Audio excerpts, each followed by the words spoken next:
Welcome back to All This Math. This is Professor Parker, and for today's lesson, we're going to do some subtraction with mixed numbers where we have to borrow. We're going to have to borrow, all right? And I also want to say that today's lesson is brought to you by the ancestor Steve Biko, Bantu Steve Biko, or Steve Bantu Biko. I'm not sure. I think it's Bantu Steve Biko. He was a brother that lived in Azania, which we know as South Africa. He was a medical student that decided to become very heavily involved in the anti-apartheid movement in South Africa in order to gain liberation, humanity, dignity for people of African descent in that country against the apartheid system. All right. He also was a writer. He was a young brother. He ended up being murdered in jail by police, prison guards. He wrote a book. Well, this is a compilation of essays called I Write What I Like. I Write What I Like. So if you're not familiar with Steve Biko, please get familiar. Please get familiar. Do your research. If you've never heard of him before, go look him up. Look him up and understand some of his ideas, some of his thoughts, and how they can be applied to your current situation where you live. I Write What I Like. And this is not the only book by Stephen Biko or the only collection of his writings. The other collections escape me right now. Hollywood did make a movie about, not so much about him, but about a white man that was a newspaper journalist that got to know him a little bit to a certain extent. That was like in the 1980s. The movie actually starred Denzel Washington. Denzel Washington actually played a younger Denzel Washington back in the 1980s, actually played the role of Steve Biko. The name of that movie was Cry Freedom, based on a book called Cry Freedom. All right, so that's something else you might want to check out. But I highly recommend this right here. I Write What I Like. All right, not that thick, you know what I mean? So, but check it out. But the key is, like I said, today's lesson is brought to you by Steve Biko, and that's why I got my Steve Biko t-shirt on, and I'm trying to introduce you to some people that you should know about. All right, so now let's get into the math. Now, subtracting mixed numbers. This particular problem says 14 1/3 minus 7 11/12. 14 1/3 minus 7 11/12. So first off, I know I already told you that we're going to be doing subtraction with borrowing, but even if I had not stated that in the beginning, the reason that you know you're going to have to borrow is because the first number or mixed number has a fraction which is 1/3. The second number or mixed number has a fraction which is 11/12.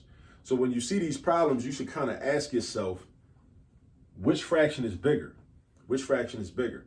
So you should know how to compare fractions. There are like 4 main ways to compare fractions. I have some other content on the channel that specifically talks about and addresses and shows you how to compare fractions. All right, so you can reference some of those videos as well. But let's just think about this. Like 11/12, that means 11 out of 12. That's almost the whole thing. Whereas 1/3, you could just kind of just be intuitive a little bit. 1/3 is a small amount compared to 11 out of 12, right? Even though the denominators are different, right? Think about it like this. The bigger your denominator is, that means the smaller the pieces are in the pie. So if you think of this fraction as a pie, 1/3 is a pie, you think of 11/12 as a pie, then if this only has 3 pieces, then these pieces are bigger than these pieces because this has 12 pieces. But this has 11 of those, we're considering 11 of those smaller pieces as opposed to 1 of those bigger pieces, right? When I bring that up, that method, we actually would need common numerators in order to be more precise with that method. But this is kind of just like something that we kind of approximate, right? 11/12 is almost a whole 12/12. 12/12 is a whole 1. 1/3 is not that close to a whole 1, right? Because before you get to 1 from 1/3, you got to go to 2/3, and then you got to go to 3/3. Whereas 11/12 is very close to 1 whole, right? 1/3 is not that close to 1 whole. All right. So that tells us that 11/12 is bigger than 1/3. And because 11/12 is bigger than 1/3, we know we're going to have to borrow, right? Because using this method, this numerator, the first numerator, must be bigger than the second numerator, or the numerator in what we call the minuend. The first number in a subtraction problem is called a minuend. The second number in a subtraction problem is called a subtrahend. All right. So the numerator in the minuend is smaller than the numerator in the subtrahend. That's a problem. Not a problem we can't fix, but it's still a problem. We're going to have to do some things in order to straighten that out. First thing I like to do is I like to rewrite the problem vertically, right? Vertically like the y-axis, right? Vertically like the y-axis. This is horizontal like the x-axis, but let's write it vertically so it'll create more space and we'll be able to show our adjustments that we need to make in both mixed numbers. So let's first write 14 1/3 over again. Let's put a minus sign, and then let's write the subtrahend, which is 7 11/12. All right, so that's our problem written vertically like the y-axis, right? Y-axis straight up and down like 6 o'clock. All right, now with these fractions, before we do anything, because we're trying to add and subtract, whenever we're trying to add or subtract, we need to have common denominators. So this is a 3 and this is a 12. These denominators are not common. Common meaning the same, all right? These are not the same, so they're not common. So we need to think to ourselves, what is the common denominator between 12 and 3? The common denominator is 12. How do I know that? I know that because 12 is the smallest number that 12 can multiply into, and 3 can also multiply into. Because check this out. Ask yourself, what's 12 times 1? 12. So 12 can multiply into 12. Then ask yourself this. What's 3 times 4? 12. So 3 can also multiply into 12. 12 is the smallest number that they both can multiply into. They could both multiply into a lot of other numbers, but you want to deal with the smallest number, right? Otherwise known as the LCD, or the lowest common denominator, or the least common denominator. All right? So watch this. We're going to rewrite this. The 14 stays the same. The 3 turns into a 12 because that's our common denominator. So the 3 turns into a 12 since that's our common denominator. But then if the 3 turns into a 12, this 1 has to change, because if the 3 changes, the 1 changes. If the 3 changes, the 1 changes. Because what we want is an equivalent fraction. We want a fraction that's equivalent to 1/3, but has the denominator of 12. So it's kind of like a puzzle. It's kind of like a little game right now, right? Trying to figure out what this numerator should be, or really what this new fraction should be. So if the 3 turns into a 12, we could say, well, I know if I multiply 3 by 4, I get 12, right? But what about, so if I do the 3 multiplied by 4, why don't I just do the 1 multiplied by 4? 1 multiplied by 4 is 4. So I got 4 12s. So 1/3 is the same as 4 12s. 1/3, 4 12s. They're the same. All right. Now down here, this fraction already had a denominator of 12. So we don't got to change it. It's the same. It's going to be the same fraction. Nothing changes. So this is going to become 7 11/12 like it already was. It was already 7 11/12. So it's still going to be 7 11/12. All right. Now, here's the issue. When we do subtraction using this method, the numerator from our top number, or our top fraction, technically called diminuend, should be bigger than the numerator from our bottom fraction. That's not the case here. This is a 4. This is an 11. So using this method, we can't proceed under these circumstances. We got to make some changes. Here is where we borrow. We got to borrow, right? In the top fraction, in the top mixed number, we're going to borrow from the whole number. We're going to borrow 1 from the whole number and give it to the fraction. We borrow 1 from the whole number and give it to the fraction. All right. Now, but I did it for the last problem I did that I recorded on. But let me do this. So let's say 1 is equal to 2 halves, 3/3, 4/4, 5/5, 6/6, 7/7, 8/8, 9/9. So basically what I'm trying to say is, I'm showing you is, any fraction that's got the same numerator and denominator is equivalent to a whole 1. It don't matter what the numbers are. It could be 2 over 2. It could be 10 over 10. It could be 11 over 11. Or, oh, I'm tripping. I was getting ahead of myself. It could be 11 over 11. It could be 12 over 12. 13 over 13. 14 over 14. 15 over 15. You know, 20 over 20, 50 over 50, 80 over 80, a million over a million, don't matter. As long as the numerator and denominator are the same, that fraction is equivalent to 1. Now, why does that matter? Because we're about to borrow from this 14, 1. We're going to borrow 1 from this 14 and add it to the 4/12. But when we add the 1, it's got to be in fraction form. It's got to be in fraction form. And if it's in fraction form, you got to have common denominators, right? Just like these two had to have common denominators.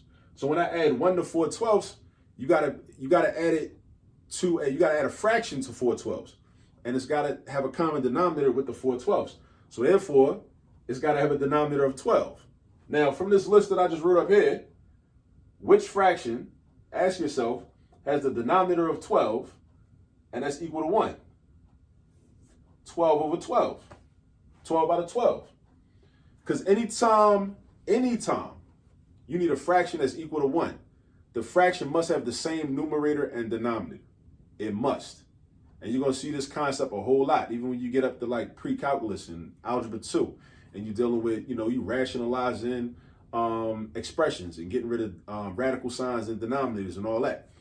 Same concept. When you multiply them by the conjugate, the simplified rational expressions, it's going to be the same concept.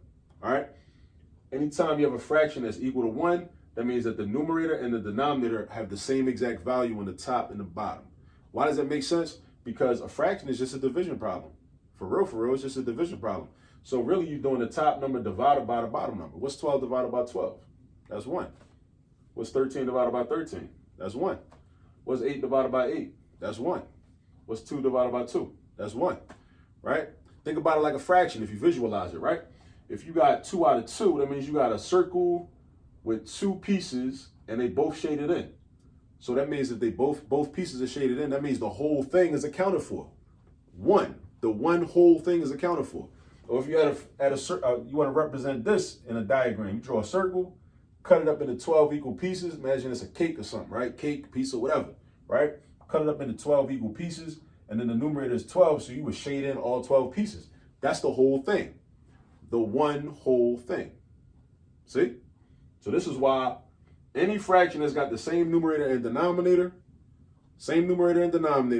right? That fraction is equal to 1. All right? So now we're going to do this. We're going to add 12 12s to 4 12s. But we're going to borrow from the 14. So cross the 14 out and change it to a 13, because basically we're subtracting from the 14 and then giving it to the 4 12s. So that's going to become 13.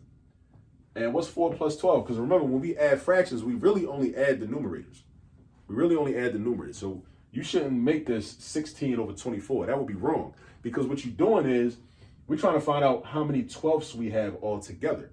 So we had 4 of them, and we're adding that to 12 of them. So altogether, we should have 16 of them. So we got 13 and 16 12ths. And then this stays the same, 7 and 11 12ths. Now we're ready to subtract. Because now in our top number, or our minuend, our numerator is bigger than our denominator. So you see the numerator is bigger than the denominator. So now we could do 16 minus 11. We couldn't do 4 minus 11 because that would have gave us technically a negative. And we can't have a negative result when we're dealing with mixed numbers. All right? We don't want that. Not using this method. All right? So now when we do the subtraction, you subtract the whole numbers and then you subtract the fractions. You can subtract them separately. All right? So 13 take away 7 is going to be 6. And then 16 take away 11 is going to be 5. So that's going to give us 6 and 5 12ths. All right? And I just thought about something when I said that. You actually could do 4 12ths minus 11 12ths. That would give you negative 5 12ths. Actually, no, that wouldn't give you negative 5 12ths. That would give you negative 7 12ths, which means, so if we did 14 take away 7, that would be 7. And then we would actually be subtracting 7 12ths from 12 12ths, which would still give you 6 and 5 12ths. That's I might do another video on that method because I just thought about that. Yeah. So we actually could, well, I say all that to say, there's a way that we could actually subtract this without borrowing. All right. It's probably easier and more efficient to just borrow. But even if it's not, a lot of schools, a lot of curricula want you to have this skill. And it's a good skill to have. It's a good skill to understand conceptually how numbers work and how in a mixed number, how the whole numbers relate to the fraction part. That's important to know. That's a big deal. All right. So yeah, so this is the final answer, 6 and 5/12. 6 and 5/12 is the final answer. I highly recommend use this video as a guide and go get some practice. Go do at least 10 problems like this. Challenge yourself. Do at least 10 problems like this. You can even make the problems up. You can get them online. You can ask your teacher or your professor if you're doing this in a college course, or you can just go online and just do a search for subtracting mixed numbers with borrowing or with regrouping. You can say borrowing or regrouping. Either term will suffice. And just practice. You know, you got to practice. A lot of people don't excel in math only because they don't practice. Some people don't excel because of poor instructional practices that they're exposed to. Some people don't excel in math because of inappropriate learning environments that they're trying to learn in for various reasons. But sometimes it's just an issue of a lack of practice. All right, and you got to practice. That's the key. That's really the key for a lot of people. So go online, ask your teacher, ask your instructor for practice problems, or go online and get some practice problems. Go get some practice, and I'll catch up with you on the next video. All right? Peace. Don't forget, look up Steve Biko. Learn something about that brother. All right? Peace.